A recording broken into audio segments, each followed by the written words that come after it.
grass right there in the tree. Oh, you know why she's doing what she's doing? It's a decoy. She's playing hurt.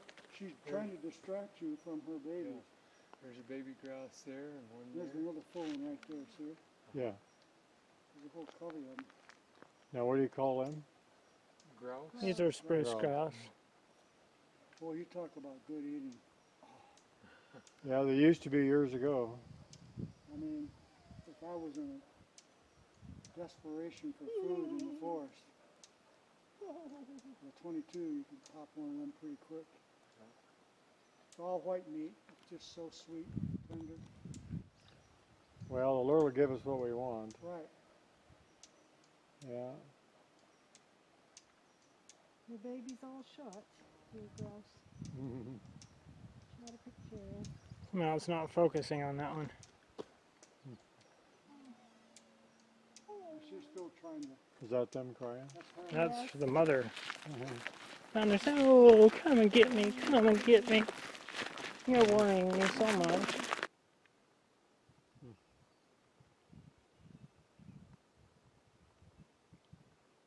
Sure got that pretty yellow.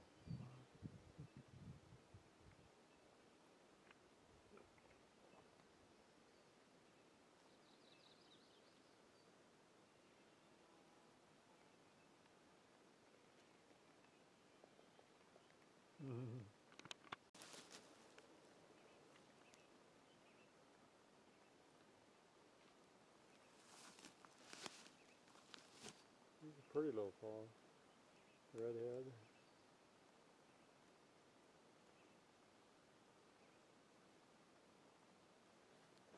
It was nice sitting on the Loomis's porch and watching wild turkeys come in, and blue jays and sparrows. Okay, there's some tent worm caterpillars in action. What do you call them? Tent caterpillars. Yeah. Those are lively guys. Eating alder. If they were anywhere near the orchard, we'd exterminate them.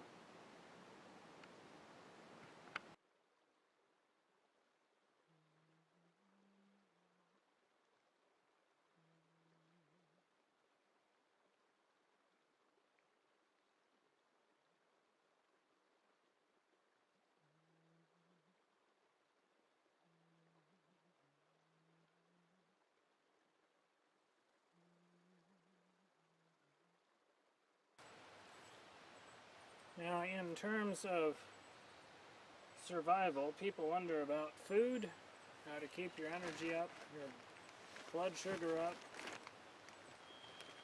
So there's some basic food sources in the wild that are available year-round in any kind of weather that are pretty common throughout the general area where we are here. So basic survival food sources that we would go for first, especially in winter when there's snow and ice on the ground.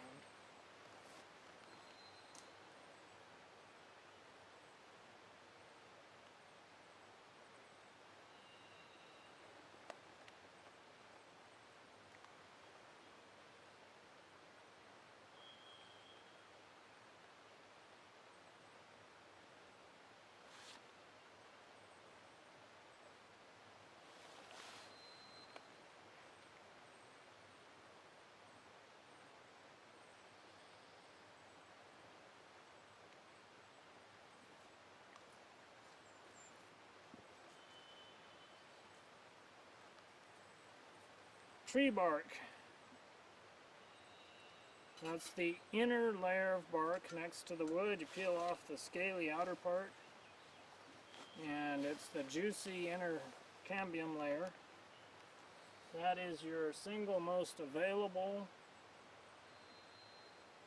food source in the wild. The next food source that's readily available is moss.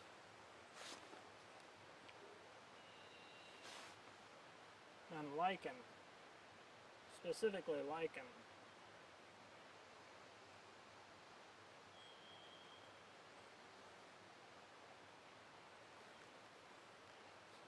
So this includes the Brioria,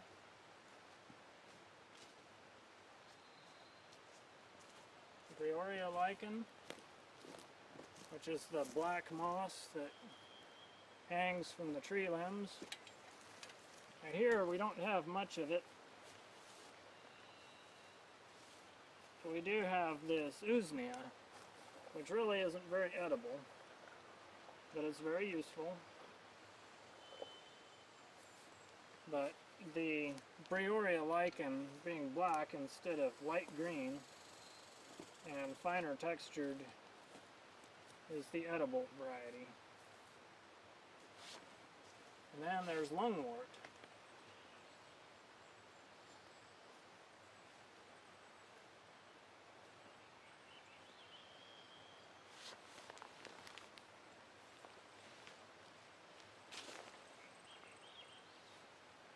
Then, after that,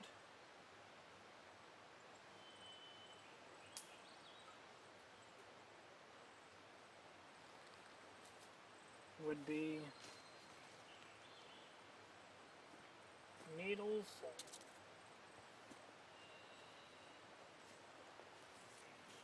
and leaves.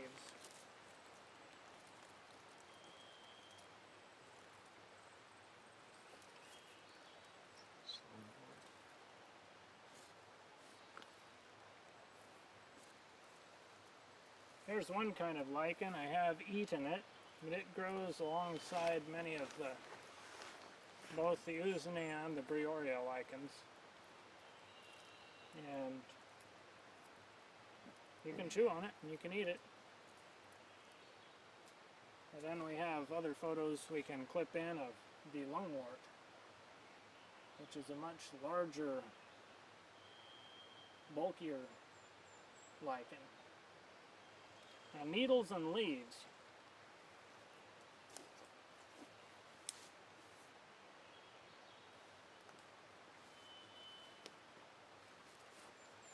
Especially this time of year, you can see this grand fir, white fir twig. And out at the tip you can see the new growth that's very tender and soft.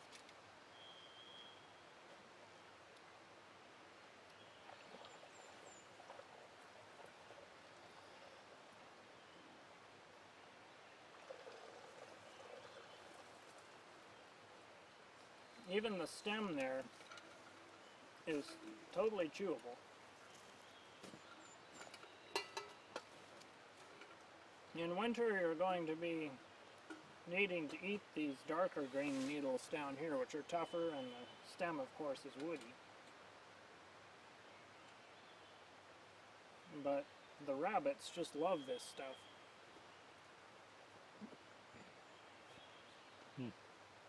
They'll happily chew it up.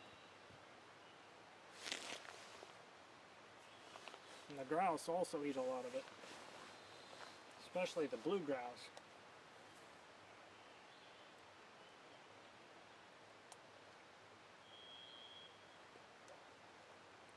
Then in terms of other leaves, we know the dandelions. Dandelions don't grow so much in the woods, although you find them sometimes.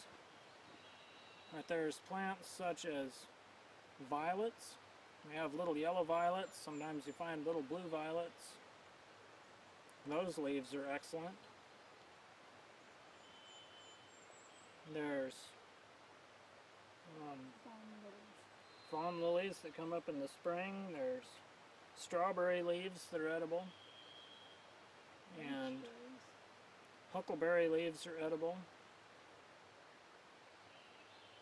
There's many leafy greens out in the forest anytime the snow is gone that can be eaten. And then of course when berries are ripe, there's berries to eat, but that's a relatively narrow spectrum. Sap, pitch from the trees. The conifer pitch is full of turpentine, but it is high in carbohydrates. It's kind of potent, but you can eat it to some extent. Around here we have the water birch trees. Not right here, but downriver just a little ways. And the water birch sap in the spring is excellent source of nutrition. It's high in sugar, just like maple sap. It's not quite as concentrated, but it's excellent.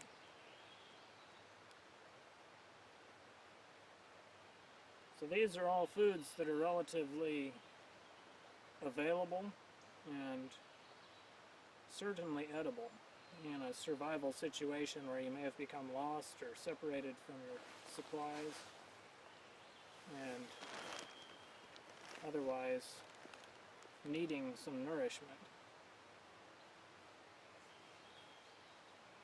Caterpillars and nut grass.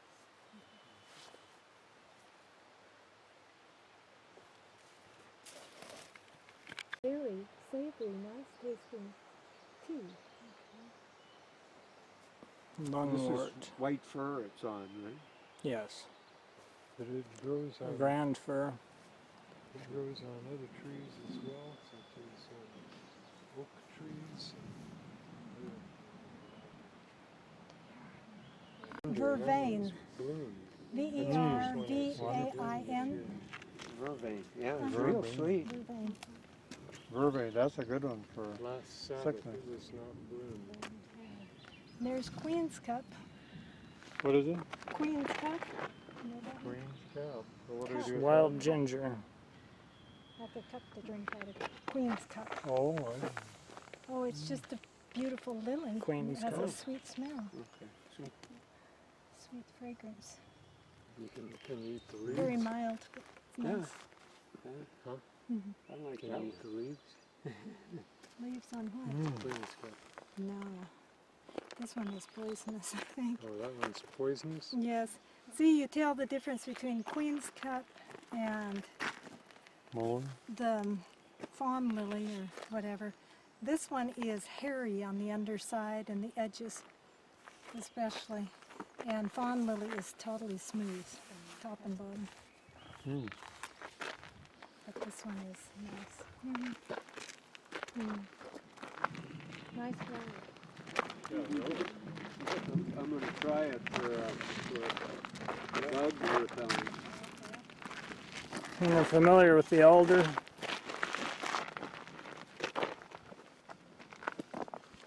These. Common deciduous tree that grows lower than aspen and Is this mountain ash? Higher than here? cottonwood, I just can't right? tell. There's a meadow rue right here. is that good or bad? Yeah, to see it well on the video screen. Usually if it says rue, it's not. I've never used it for anything, but I really don't know. Little wild rose.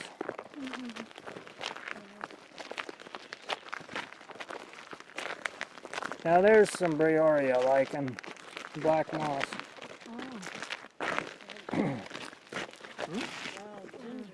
Oh, well, that's a flower. I thought you had a root. All There's three the black petals are moss. supposed to be You can tell the difference between black and usnia. oh, very nice. This has I think I have some Musni on my pocket to go alongside it. properties too. We were having an There's the outdoor black Sabbath moss one that's time. edible. See how it's a little finer than this one? Oh yes, I do. This usnia is coarser. And this is antibiotic and absorbent. Yellow make a This nice one's scrub edible. pad. It does But make not a that. nice. Well, Not so I mean, you can make a tea out of it if you need an antibiotic, I guess. I wouldn't want to drink a lot. Go kind of careful. So what is this one called again? It's the Brioria lichen. Young man's mustache. Old man's beard. Pirate. Did you get one? Pirate in disguise. Light pink They're white. Sticky geranium. That huckleberry? Well, the huckleberry, they got the little berries in the pod. Yeah, it looks like Shasta daisy. berries in there. Shasta. Good greens. Just a fat little, kind of fat little bud. But if you just taste it, it's one of the tastiest things, I think. This is an orchid. For a wild Of green. course, plantain, broadleaf plantain, mixed in with a bunch of other stuff. Sylvia, what orchid is this one? Phantom orchid. Phantom orchid? There's one too. See the phantom orchid? It's like in what? Beautiful. Phantom orchid. There's wild strawberries. Little tiny white one. Oh, yes. That's life root or squawweed. Okay. Those yellow flowers there, Arthritis, but you won't. life root. Have you ever chewed on that? I don't think I have. And then fireweed. Book on flowers all over the western states here included. Is that a Okay, there's the forget-me-not patch. Where are... have some clovers here. There's these Phantom here. orchids. Yeah. Most of the clovers are edible. It has pearly everlasting.